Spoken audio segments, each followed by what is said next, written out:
Ito yung isdang tambasakan. Sa atin hindi ito kinakain, pero dito binibenta.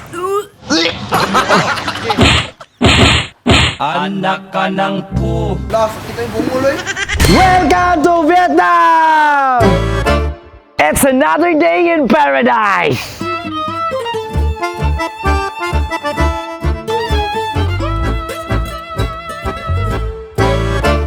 First time kong makahawak at makakain ng pating dito sa Vietnam. Piliping mabuhay! Kung hindi ko sinabi sa intro, malalaman mo kaya kung saang bansa ito. Maganda pala ang disyerto kahit walang tanim. Ako ang unang tao na mukis og kamel.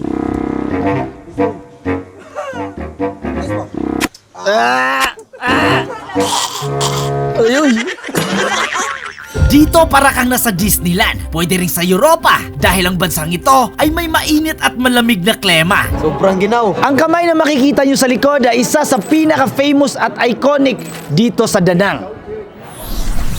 Pero alam nyo ba ang totoong rason kung bakit kami nandito? Yun ay dahil ikakasal na ako. Oh, ikaw ang gihatag sa babaw. Oh, perming ikaw.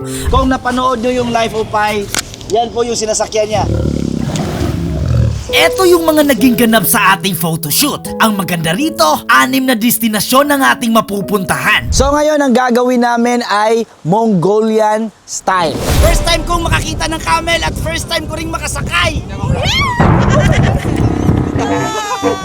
Can we buy one camel? No.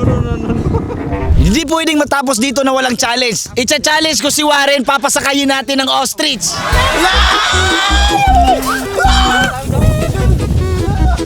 Ay, sagsagit, alo.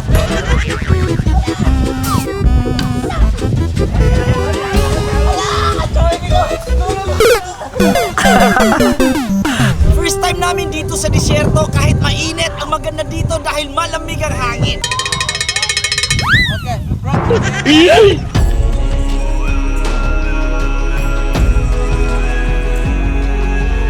Ang pamumuhay dito ay hindi malayo sa atin. Mas may mga luxury malls pa nga tayo kung tutuusin. Pero di ko alam kung advanced o old style sila pagdating sa pagkain. Nakakatawang isipin kung sa atin walang kumakain ng dukot. Dito sa Vietnam, binibenta ang dukot. Baka ito yung ampaw sa Vietnam. Maliban sa dukot, kinakain rin nila ang mga ahas, palaka, isdang tambasakan, at pati na rin mga pating. First time kong makahawak at makakain ng pating dito sa Vietnam.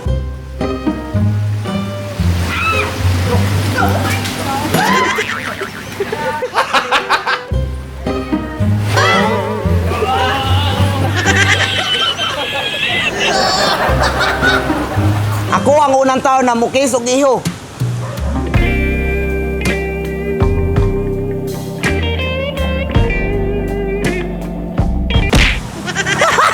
Pati ang tambasakan dito, hindi sa amin nakaligtas. Ginawang sabawang pating habang inihaw naman ang tambasakan. Ang tambasakan sa Ingles ay tinatawag na mudskipper. Eto na ngayon ang ating pating. Ganito pala yung texture ng karne ng pating. Titikman na natin yung pating.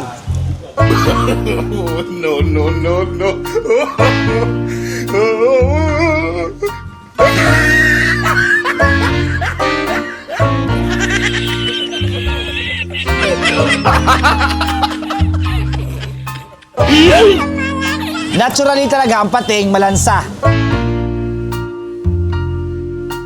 Meron siyang pagkalansa pero okay lang. Siguro mas naging worst ito dahil sa mga nilagay na ricados. Naalala ko tuloy nung mga bata pa kami, nanguhuli kami ng ganito, niluluto namin pero hindi namin kinakain. Pero ngayon malaki na ako, kinakain ko na. Kahit sa lugar ako mapadpad, dala-dala ko ang Bang toothpaste para sa kaligtasan ng aking ngipin. Available na to sa Shopee. Kinabukasan, tinapos namin ang photoshoot sa Chinese Temple at sa paliparan ng mga eroplano. Dahil mamaya, maglalakbay pa tayo sa maraming destinasyon. Yung exciting part ay magdadrive ako ng helicopter. Abangan nyo. Eto naman ang Banang Hills dito sa Da Nang. Kung mahilig ka sa fairy tale, ang lugar na ito ay tamang-tama para sa'yo. At ang buong trip mo dito ay hindi makukumpleto na hindi ka sasakay ng cable car. Ang Bana Hills pala dito sa Vietnam ang nakakuha ng pinakamataas na cable car na non-stop. Hindi lang isa, kundi dalawa. Pag may phobia ka sa heights, iba talaga yung feeling. Suggest ko, pag takot kayo sa heights, huwag lang kayong tumingin sa baba. at nakakabingi. Sobrang magical ng lugar na ito na para bang pag napunta ka dito ay ayaw mo nang umuwi. It's another day in paradise. Ngayon lang kayo makakita ng bangka na pabilog. Maniwala kayo't sa hindi. Eto ay gawa lahat sa kawayan. At ang challenge dito ay ang teknik sa pagsasagwan. Napapansin ko, iba sila magsagwan. Kung sa atin pa ganito, sa kanila pa ganito.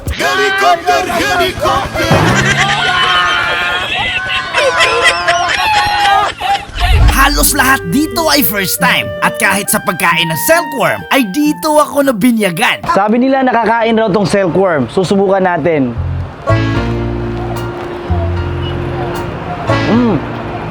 It tastes like peanut.